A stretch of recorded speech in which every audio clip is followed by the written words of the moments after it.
എല്ലാവർക്കും നമസ്കാരം. ഇന്ന് നമ്മൾ ഉണ്ടാക്കാൻ പോകുന്ന ഡിഷാണ് മുത്തിയ. ഇതൊരു ഫേമസ് ഗുജറാത്തി ഡിഷാണ്. അവിടെ അവർ ഇത് ബ്രേക്ക്ഫാസ്റ്റിന്, ഈവനിങ് സ്നാക്സിന് ഇല്ലെങ്കിൽ ഡിന്നറിനെയൊക്കെ കഴിക്കുന്ന ഫുഡാണ്. ഇനി നമ്മൾക്കും വേണമെങ്കിൽ ഇത് ബ്രേക്ക്ഫാസ്റ്റിനോ ഡിന്നറിനോ സ്നാക്സ് ആയിട്ടോ ഉണ്ടാക്കാം.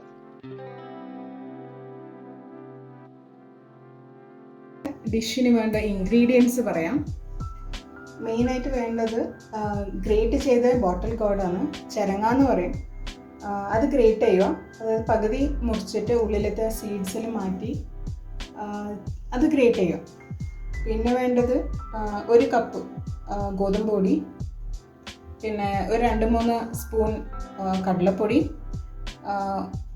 ചില്ലി പൗഡർ, പഞ്ചസാര, ഉപ്പ്, മഞ്ഞൾപ്പൊടി അതിലും ആവശ്യത്തിന്, പിന്നെ കുറച്ച് ജിഞ്ചർ ഗാർലിക് പേസ്റ്റ്, മഞ്ഞൾപ്പൊടി, പിന്നെ ഒരു നുള്ള് സോഡ, ബേക്കിംഗ് സോഡ, പിന്നെ വറവിന് വേണ്ടത് വെളുത്ത എള്ള്, എണ്ണ, പിന്നെ കുറച്ച് ലെമൺ ജ്യൂസ് വേണം, പിന്നെ റെഡ് ചില്ലി.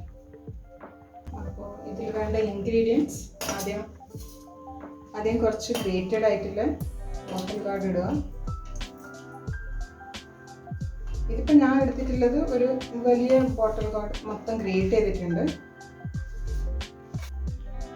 പിന്നെ ഇതിലേക്ക് ഇടുന്നത് 1 കപ്പ് ഗോതമ്പ് പൊടി, പിന്നെ കടലപ്പൊടി 2-3 സ്പൂൺ,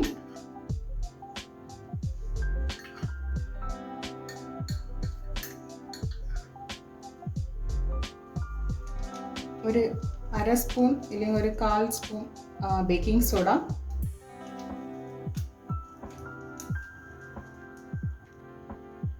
ഒരു 3/4 സ്പൂൺ കൊറിയാണ്ടർ പൗഡർ, ടേസ്റ്റിനെയും ഫ്ലേവറിനെയും ജിഞ്ചർ ഗാർലിക് പേസ്റ്റ്, ആവശ്യത്തിന് മഞ്ഞൾപ്പൊടി, ആവശ്യത്തിന് ഉപ്പ്, പഞ്ചസാര ആവശ്യത്തിന്, മുളക് പൊടി ആവശ്യത്തിന്, 1/2 കഷ്ണം ചെറുനാരങ്ങ.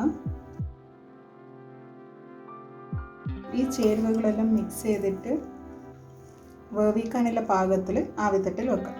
എരിവ്, പുളി, പിന്നെ ഇട്ട എല്ലാ ഇൻഗ്രീഡിയൻസും നന്നായിട്ട് ചേരുവയെല്ലാം മിക്സ് ആവാൻ വേണ്ടിയിട്ട് കൈകൊണ്ട് മിക്സ് ആക്കുന്നതിന് നല്ലത്. നമ്മൾ സാധാരണ കുമ്പളങ്ങ ഓലനെല്ലാം മുറിക്കുമ്പോൾ അതിൻ്റെ പച്ച കളർ ഭാഗം നമ്മൾ കളയുക ചെയ്യൽ. പക്ഷേ ഇതിന് പച്ച കളറാണ് നമ്മൾ ഗ്രേറ്റ് ചെയ്യേണ്ടത്. അപ്പം മുറിക്കുക, ഉള്ളിലെ സ്പോഞ്ച് പോലത്തെ ആ സീഡ്സും സ്പോഞ്ച് ഭാഗം ഉണ്ടാവും, അത് കളയുക, ബാക്കി ഭാഗം ഗ്രേറ്റ് ചെയ്യുക. ഇതിപ്പോൾ നമ്മൾ കുഴച്ചിട്ട് ചപ്പാത്തിക്ക് എങ്ങനെ നമ്മൾ പരത്തിയെടുക്കുന്ന ഏകദേശം ആ ഒരു ഉണ്ട പരുവത്തിൽ വേണം നമ്മൾ കുഴച്ചെടുക്കാൻ. കുറച്ച് എണ്ണ ഇതിൻ്റെ മേലെ ജസ്റ്റ് ഒന്ന് സ്പ്രിങ്കിൾ ചെയ്യാം.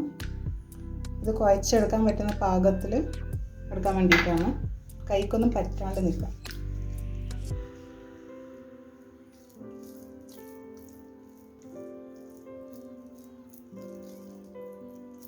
ഇങ്ങനെ ഒരു ബോൾ ആവുന്ന പോലത്തെ രീതിയിലൊരു പാകം വേണം ഇതിന്.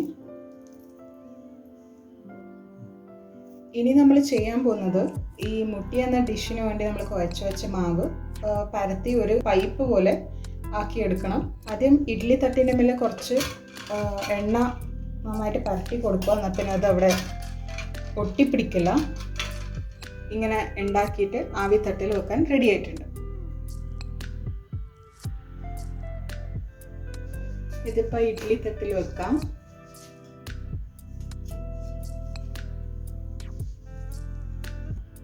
ബാക്കിയുള്ള മാവ് ഇങ്ങനെ ഇഡ്ഡലി തട്ടിൽ ഈ ഇഡ്ഡലി ഷേപ്പിൽ തന്നെ പാകത്തിൽ ആക്കി വെച്ചിട്ടുണ്ട്. പാകം ചെയ്യാൻ വെക്കാം. 15-20 മിനിറ്റ് വരെ നമുക്കിത് ഇഡ്ഡലി ഉണ്ടാക്കുന്ന രൂപത്തിൽ തന്നെ ഉണ്ടാക്കിയെടുക്കാം. ഓണാക്കാൻ മറക്കരുത്. 20 മിനിറ്റ് കഴിഞ്ഞിട്ടുണ്ട്. അത് കഴിഞ്ഞ് തണിയാൻ വെച്ചു. ഇപ്പം നമുക്ക് തുറന്നു നോക്കാം. ഇടയ്ക്ക് ഇതിൽ ഒഴിച്ചിട്ടുള്ള വെള്ളത്തിൻ്റെ ലെവലൊന്ന് ചെക്ക് ചെയ്യണം. പിന്നെ ഇത് പാകമായിട്ടുണ്ടോ നോക്കാനുള്ള വഴിയാണ് ഒരു ഫോർക്ക് ഇല്ലെങ്കിൽ ഒരു സ്പൂൺ ഇല്ലെങ്കിൽ ഒരു കത്തി എടുക്കുക, ജസ്റ്റ് ഇങ്ങനെ കുത്തി നോക്കുക. അപ്പം അധികം ഇങ്ങനെ വെള്ളപ്പറ്റ് ഇല്ലെങ്കിൽ മാവ് അങ്ങനെ വരാൻ പാടില്ല. അപ്പോൾ ഇത് ഏകദേശം പാകമായിട്ടുണ്ട് എന്നർത്ഥം. ഇതിപ്പം കട്ടിയായിട്ടുണ്ട്. ഇനി ഇത് ആവി തട്ടുന്ന എടുത്തിട്ട് നമുക്ക് സ്ലൈസ് ചെയ്യാം. ഇതിപ്പോൾ ഇനി കട്ട് ചെയ്തെടുക്കാം. കട്ട് ചെയ്തിട്ട് വേണം വറവിലേക്കിടാൻ അതിനുള്ളത് നമുക്ക് റെഡിയാക്കാം.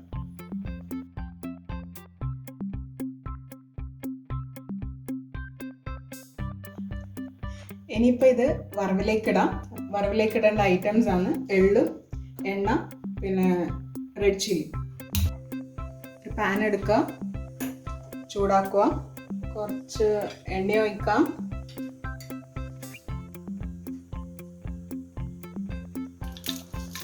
കുറച്ച് വറ്റൽമുളക്, കുറച്ച് വെളുത്ത എള്ള് ഇടുക.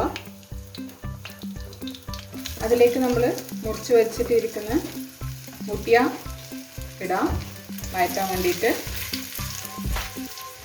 ഇപ്പം നന്നായിട്ട് മിക്സ് ചെയ്തെടുക്കാം. നല്ല മണം വരുന്നുണ്ട്.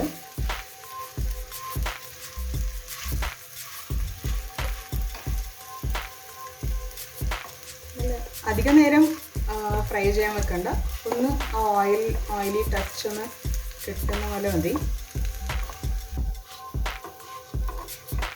കുറച്ചൊരു ബ്രൗൺ കളർ വരുമ്പോഴത്തേക്ക് നമുക്ക് എടുത്ത് മാറ്റാം.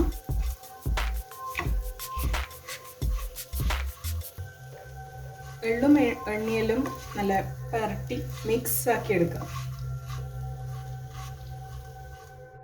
സ്വാദിഷ്ടമായ മുത്തിയ ഡിഷ് റെഡി ആയിട്ടുണ്ട്. കറി ലീവ്സ് വഴറ്റിയിട്ട് ഇതിൻ്റെ മേലെ ഇടാം. അപ്പോൾ മണം കിട്ടും, കുറച്ച് ഫ്ലേവർ കിട്ടും. ഇനി പച്ചമുളക് എല്ലാം ഇട്ടിട്ട് വേണമെങ്കിൽ ഗാർണിഷ് ചെയ്യാം.